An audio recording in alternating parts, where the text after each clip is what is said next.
Good morning and welcome back to STT students. This is Mr. Dowling. Yesterday you did an experiment on your own. Today I'll be kind of guiding you through the introduction, letting you know how to go about the measurements and analysis. We're going to be looking at another common type of motion today called steady acceleration. Now if you'd like to see it, find something on your desk or table. Yeah, that thing right over there, that looks fine. Pick that up, hold it over the floor. Make sure it's not a breakable object, and drop it. What you just saw was the most common example of motion with steady acceleration. When gravity causes things to fall and speed up, they experience a steady speeding up that we call steady acceleration. We're going to study that today. Now, the apparatus that we're going to use is classic physics experiment equipment called the air track. And normally you'd be shown how to use this in the back of Physics Classroom 2. So you're just going to have to imagine this apparatus in operation. The long silver thing there has air that blows out through little tiny holes that are too small to see in this photograph, but it's a lot like an air hockey table if you've ever played that over at Stars and Strikes or some other arcade. The blue, red, and gold things in the front are called gliders because they glide along in a cushion of air with essentially no friction. There's a sparking mechanism that zaps at a nice steady rate. Now in the text there you see it mentioning my footsteps. Normally I do some demonstrations in the class where an object like a bowling ball is rolling along, and if I step nice and evenly, step, step, step, what you'll see is that my foot always ends up next to the ball. Well, that steady time interval in today's experiment is mimicked by using a spark. Zap, zap, zap, zap, zap. That comes out of a special type of clock we use. The glider has a little wire on it that takes that spark and turns it into a permanent recording of the motion. You're going to see a reproduction of that in today's virtual activity. Okay, so that's where these little dots came from. Now, when we first, human beings, when we first started thinking about this type of question, we wanted to see what kind of patterns we would get if we did a fast versus a slow motion. And the strips here are the type of strip that we'll put on the air track. The little zapping sparks will create dots on these. And I'd like you to see what would happen if we did a slow versus a fast. So let me switch over to the application that will allow me to write on the board there. Here we go. I'd like you to have this in your notes. So a good heading for today is there at the top, dot patterns for different speeds. And what I'd like to show you is what it looks like if we first do a slow experiment where I give one of those gliders a nice slow push, and it's going to be moving from the left over to the right. And what would happen when we did that experiment is as the glider moved across like the cursor is right now, you would see zap, zap, zap, zap, zap. You'd see dots that were pretty close together. When you did yesterday's experiment, you should have found that the spacing between these was very even. And as a result, when you plot this out, you're going to get the same pattern. It's going to be a nice straight line. So if we were to plot the distance or position versus time on a graph like that, for motion number one, we usually call this first dot right here, we usually label that both as the 0 of our time and the 0 of our position or distance. So I'm going to call that D for distance down here. And what you would see is that that would correspond to the origin on this graph. Now if I plot out all of the other points, as the time is counted off by these little zaps, what you would get very naturally is a beautiful linear pattern. So graph number one would look like that. It's nice and straight, but it's not very steep. And the slow motion of the glider corresponds to a slope that is not very steep. With number two, for example, let me change colors here.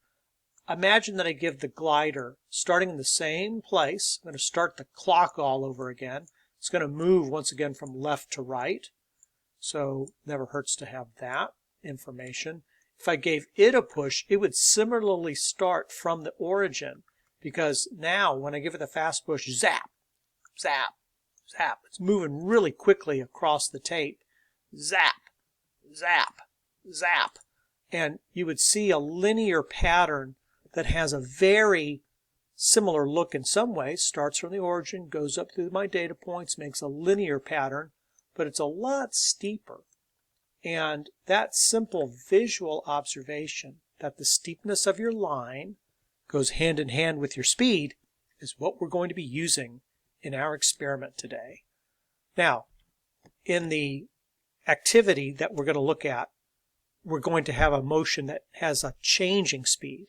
So let me give you some examples of that. All right. Imagine we have something like this pumpkin in free fall. What pumpkin? Well, like this one.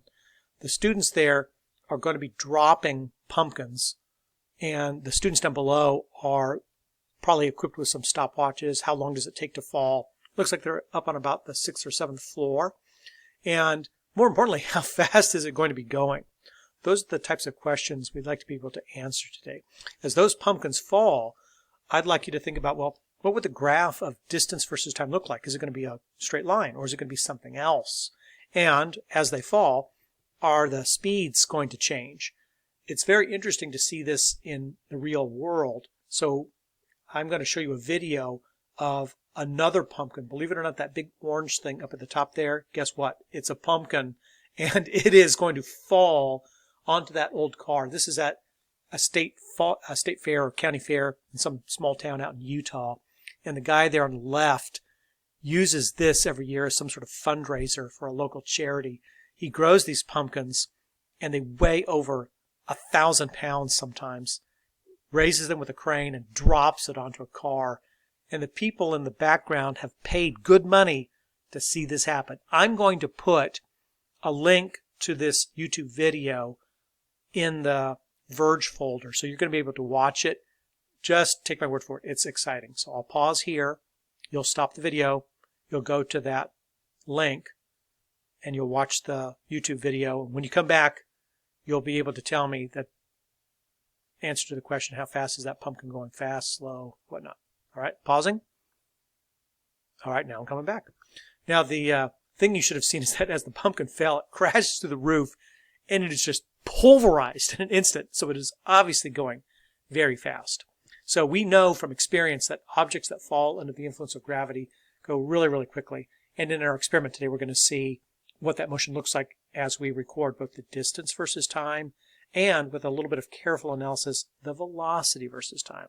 So here we go. Now, the person who first started doing experiments like this, a man considered one of the fathers of the modern scientific method, I'm sure you have heard of. It's this guy here. His name is Galileo. Galileo was born approximately 400 years ago, and his work was embodied in a group of predictions that he called his law of falling bodies. This is a two-part thing, the pattern for the distance and the pattern for the velocity. Now, when Galileo lived, it was a time in European history known as the Renaissance, the rebirth. As I mentioned a moment ago, he was born and lived about 400 years ago. If you look at the dates here, 1564, when I was born, I'm not quite as old as Galileo is in this portrait here. Hair's not quite as gray. I was born in 1966. That's almost exactly 4 centuries prior. And what that means is when Galileo was my age, talking to students like you, it would have been almost exactly 400 years before the present day. So Galileo's work is just over 4 centuries old. And it's kind of amazing that modern science is only that old. It's not very old at all. During the Renaissance, all sorts of things were going through this explosion of activity. Artists like Leonardo, Botticelli, Michelangelo, people that you might have heard of, were reinvestigating realistic techniques for painting, for sculpting. Subjects shifted from exclusively religious subjects to things that were more secular, showing scenes of everyday life, for example. In literature, the same type of thing was happening. In mathematics, Europeans were going back to older works that they had lost track of. Works done by ancient Greek mathematicians, for example, like Euclid, who came up with some of the geometry you probably have been studying. And they also had the advantage of new information that came from Arab scholars, because in the Middle Ages, knowledge that had been known during ancient times of the Greeks and the Roman Empire, for example, 2 millennia prior, had been lost and was preserved, luckily for humanity, in Arabic in places like the Library of Alexandria. And as those works were retranslated back into European languages, they got the benefit of the old Greek and the new Arabic learning as well. You're probably learning one of the newer Arabic techniques that the Europeans learned. It's called algebra. Algebra is a term that is a person's last name. It is a place name. In Arabic, it means that the guy who came up with it was from a town, Al, and the town's name was Jebra. So that guy from Jebra, algebra, came up with this technique for solving mathematical problems when you didn't know one of the numbers. You give it an unknown label like X, and you move the letters and numbers around to solve for it. And Galileo was working in science at this time, where similarly, Europeans had rediscovered ancient Greek ideas, in particular those of Aristotle, and were trying to reconcile them with the ideas that they had, which included their religious heritage from the Middle Ages, that included this idea that God had created everything as it was now, and the Aristotelian method was one of debating over how things should work rather than doing experiments, and Galileo had to kind of push back against that thing. So he's considered an important figure, not only because he's really smart and did a lot of experiments first, but also because he worked very hard to convince people of the value of doing experiments. Now, he lived in a beautiful Renaissance town called Pisa. Here is the Renaissance-style Cathedral of Pisa, and you probably know that the Renaissance also spurred innovations in architecture. The dome there at the cross of the two parts of the church was something that would have been impossible for the medieval architects to build. During the Renaissance, people went back, they examined Roman works in particular, and rediscovered how you build those domes without columns to support it at the top. An exciting time. Now, when Galileo was doing this, Italy was split up into different parts, and if I show you a close-up of the northern part, right in the center there, there's a green section called the Republic of Florence. And Galileo's native home of Pisa would have been on the coast over near the Arno River there.